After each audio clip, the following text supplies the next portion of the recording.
Hey everyone, it's been a while, but I thought I'd do some videos on how to get started in astronomy. What you're looking at here is my telescope, which is RASA 11, and we're inside my observatory.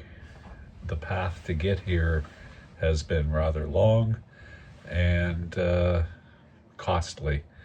This is probably not the best way to start, but hopefully over the next few episodes that I'm going to do, I decided to break it into episodes simply because there is so much to get into. So let's get started. But before I get started on what you should probably do to get started in astronomy, I'm going to give you a brief tour of my observatory here, known as the Brampton Observatory. So this was the central control room, which is a room adjacent to where the main telescope is. You can see I have set up here a computer and monitor, and this all was controlling the telescope while I sat comfortably, sometimes not so much comfortably, inside. Though I do have a heating system in the observatory, it could still get pretty cold in the winter time, and that's something that you have to take into account when you get into astronomy, is if you don't have an observatory that has some sort of heating system, make sure you dress for the weather that you're going to be in or may be in. Keep in mind it always gets cooler at night. So now let's talk a little bit about the telescope that I'm using, which is a Celestron 11-inch RASA. What is a RASA? Well, a RASA is a telescope that is designed specifically for astrophotography. This telescope has no eyepiece at the end of it. It does have a camera, which I'll show you a little later, in the front of the telescope, which is kind of unusual for most telescopes, even when you're doing astrophotography. As I said, this particular telescope is designed specifically for imaging. So as you can see here, there is no place for an eyepiece at the end. What you're seeing at the end here is an autofocuser. Moving up, we have this little red box, which is called an ASI Air. The ASI Air is the central control center for all of the imaging. It's basically a Raspberry Pi box, and we'll talk more about that later on. Up here, we have a secondary telescope. This particular telescope I use for auto guiding, and it also has a camera on the back. And we'll talk about the use of that later on as well. And up front, we have what's known as a light detecting device. This particular one will tell us whether it's cloudy and helps us to know what the air temperature is, barometric pressure, and a lot of other readings that can help during your evening of observing. Though this is not a direct part of the telescope, it does serve a purpose. It's a small USB box that allows you to download your images to the USB stick that you see in the center. This is the mount. The mount is what's holding the telescope and allows it to travel to different parts of the sky. As you can see, this particular mount is on what we call a pier, and the pier holds the device itself, the telescope, and it is actually several feet down into the ground, and the reason for that is to cancel out any vibration that is critical during imaging. So when I say roll-off roof, I literally mean roll-off roof. So we've taken a pin out of the back side of this, which is what holds the roof in place at the moment. I do hope at some point to automate that process. You can use a variety of different systems for that, including like a garage door opener will work, but there are some specific systems as well. So I'm just going to show you how the roof rolls off here. We've lowered the telescope so that the roof doesn't actually hit it on the way through. Hopefully I've lowered it enough. We'll see in a moment. And show you what it looks like with the roof open. So I'm just pulling literally on a rope here and pushing the roof, which looks like it's going to clear. Let's see here. Not quite. Okay, so this is where you have to be very careful. And we're just going to lower that a little bit more so it can get through. Lock it down so it doesn't move anywhere.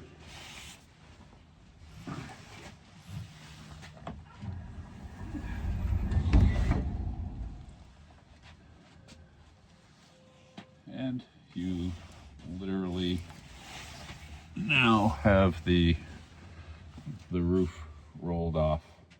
You can see it out here, and that gives me a lot of sky space in order to utilize the telescope.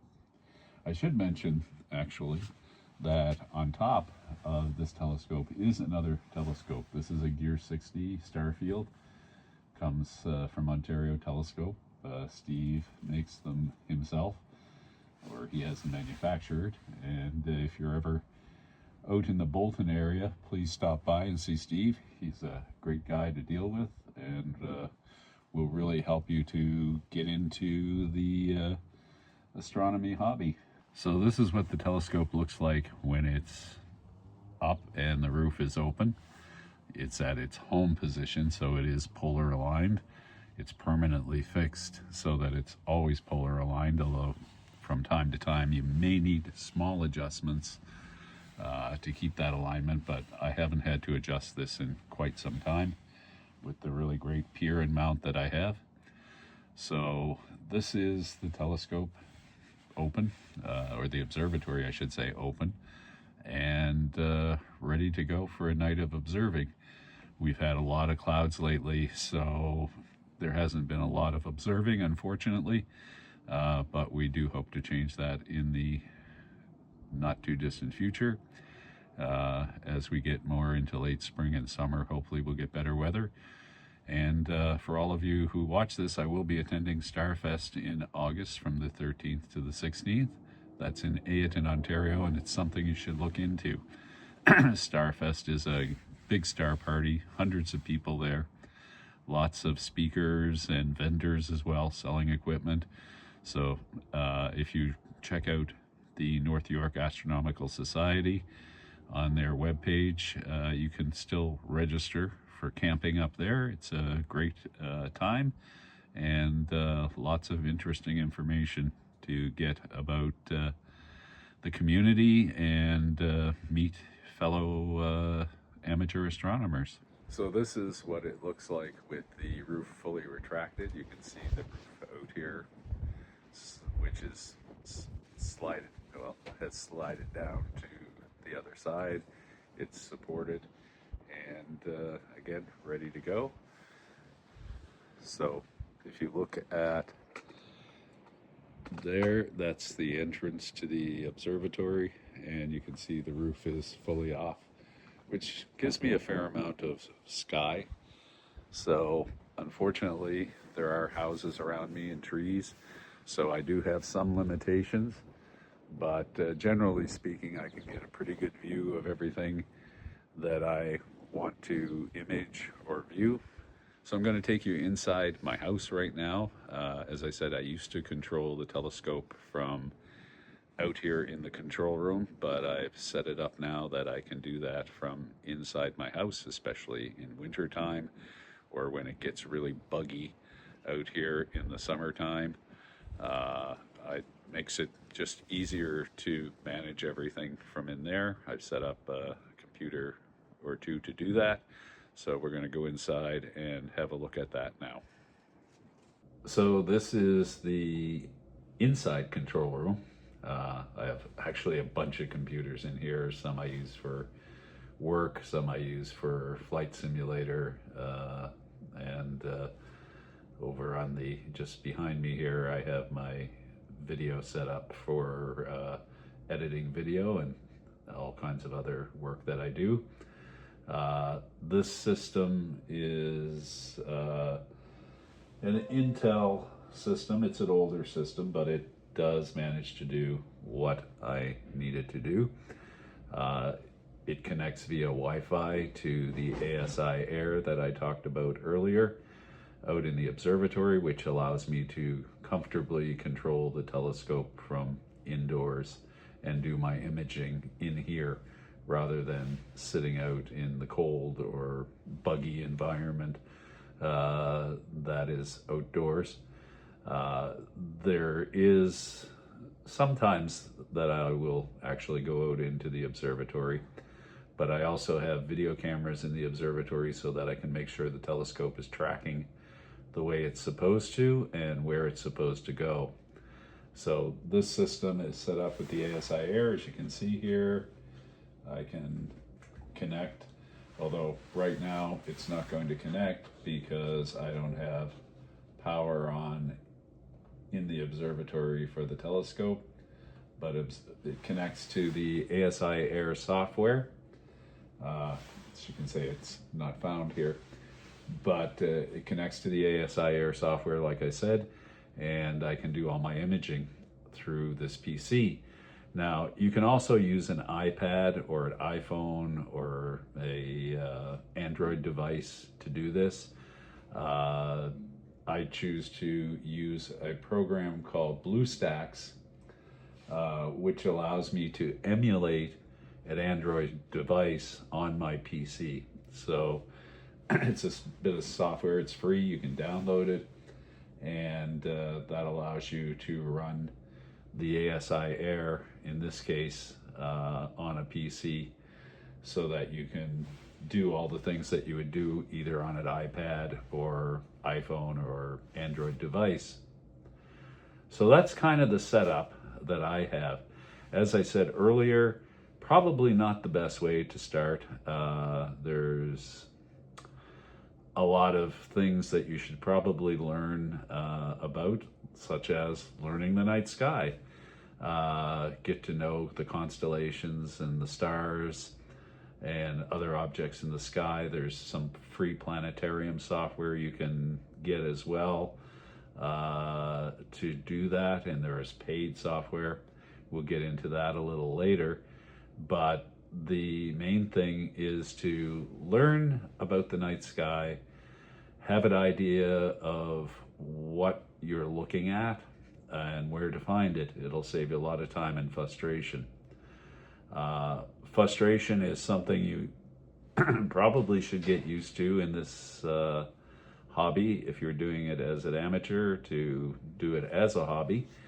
And frustration can be in terms of weather, and weather is a big factor, especially in winter. Hauling equipment outside, setting up, polar aligning, and then doing your visual observing, which I recommend you do first before you get into imaging, because imaging, again, we'll talk about imaging later on, and that is a very different aspect to the hobby, and even more expensive, or it can be anyway. There are cheaper ways to do it and start, and we'll talk about those later on.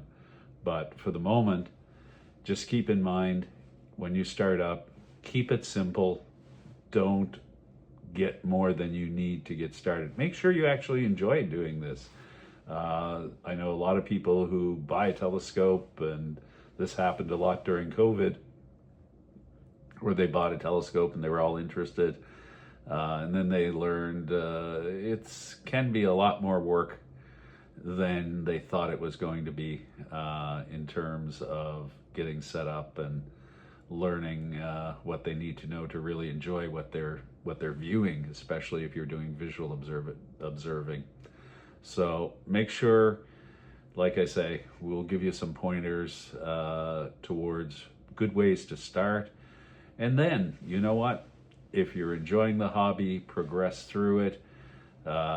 Get a bigger telescope if that's what you want to do and you have a budget for that.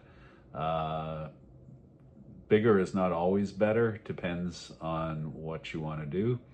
And if you are interested in getting into the imaging side of things, that's a bunch of other steps. Really do your research, because there's a lot of things out there that you could buy, and I'm not going to name any, that really will not satisfy maybe what you're hoping for.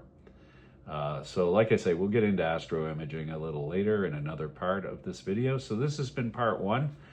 I hope you enjoyed the tour of my observatory. As I said, it took me a long time to get to this point where I can do things the way I want to do them. We'll talk about cameras and startup mounts and startup telescopes and all that, like I said, later on. But, you know, if you enjoyed this video, please subscribe to the channel. It helps me to continue what I'm doing with this in outreach. We do live broadcasts when the weather is better and we have a clear night here, which this winter has been virtually non-existent. But there have been a few nights that we got out. And just be patient and learn as much as you can about the night sky, because unfortunately, with light pollution in the cities, especially in urban areas, it's getting harder and harder to see the night sky, and that's a shame.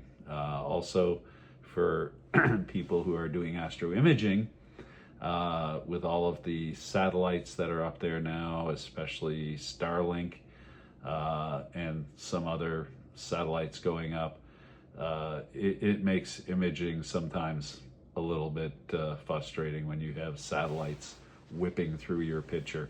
You do a 3-minute exposure on something, and then you look and it downloads, and you've got a big streak going across the center or some other part of your image, which makes the image, I wouldn't say unusable. There are ways to get rid of that, but it's certainly simpler when you just get a good clean image. And we'll talk about some of the software and imaging techniques for different camera setups in another episode. So thanks for tuning into this one. As I said, please like and subscribe. It does help us along, and thank you. Have a great day, and